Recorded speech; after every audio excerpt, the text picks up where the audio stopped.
Teman-teman sekalian, pasti kalian tidak menyangka saya sedang berada di mana. Lihat situasinya kotor, penuh dengan bak.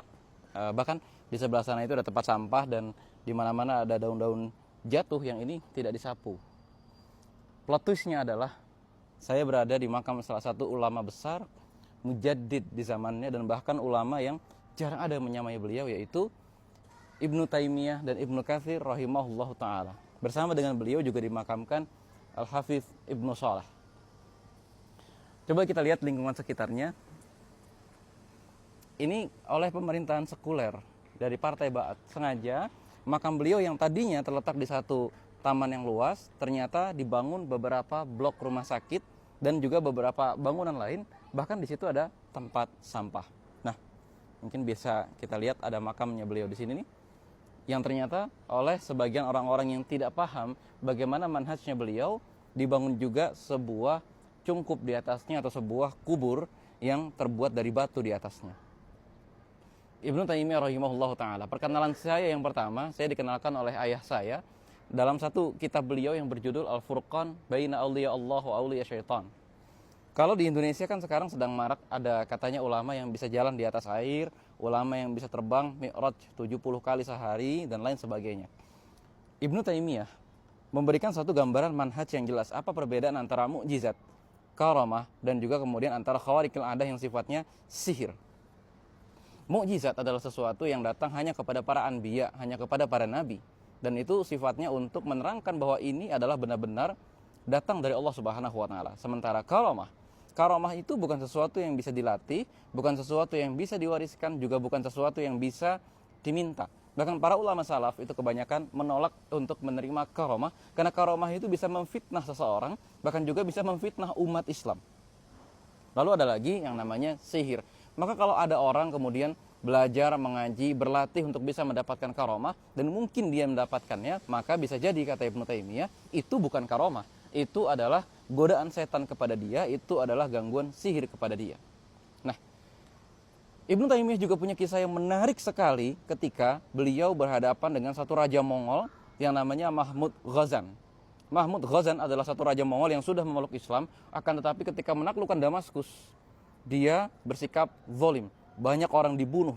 Dan saat itu para ulama dikisahkan menghadap kepada Raja Mahmud Ghazan pada saat itu, dan Ibnu Taimiyah menolak memakan hidangan yang ada di sana. Apa kata Ibnu Taimiyah? Ini adalah makanan yang diambil dari harta kaum muslimin dengan cara merampasnya. Saat itu para ulama menyingkirkan bajunya dari pinggir Ibnu Taimiyah. Kenapa? Karena takut raja akan membunuh dia dan cipratan darahnya itu akan mengenai pakaian-pakaian mereka. Saat itu para ulama berkata, kami tidak akan lagi mendampingimu karena kami takut kami akan dibunuh bersamamu. Kata Ibnu Taimiyah, aku juga tidak butuh didampingi oleh kalian.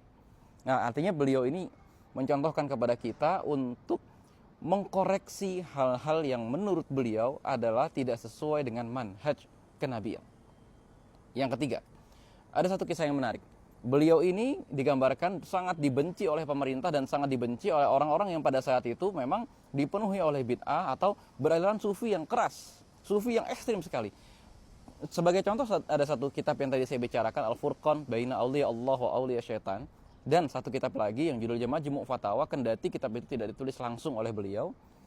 Kitab itu terang-terangan menyerang orang-orang Asy'ari, terang-terangan menyerang orang-orang Sufi dan lain sebagainya, dan di satu titik beliau kemudian dipenjara. Penjara beliau ada di Mesir, dan ini adalah titik terakhir beliau menghabiskan hidupnya. Satu murid beliau juga dimakamkan di sini, yaitu Ibnu Katsir rahimahullah ta'ala, yang mendampingi beliau sampai akhir hayat bersama dengan Ibnul Qayyim Al-Jauziyah. Menariknya di sini begini.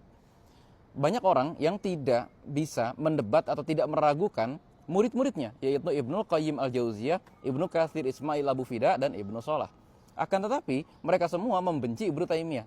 Bahkan muridnya Ibnu Taimiyah yang lain adalah Imam Az-Zahabi. Imam Az-Zahabi itu dianggap kalau ada orang berani mencela Imam Az-Zahabi, rusaklah orang itu, munafik orang itu kalau berani mencela Imam Az-Zahabi.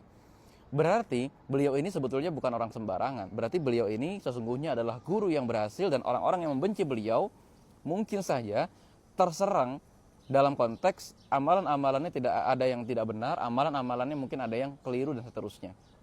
Tapi mungkin kita lihat lingkungan sekitarnya.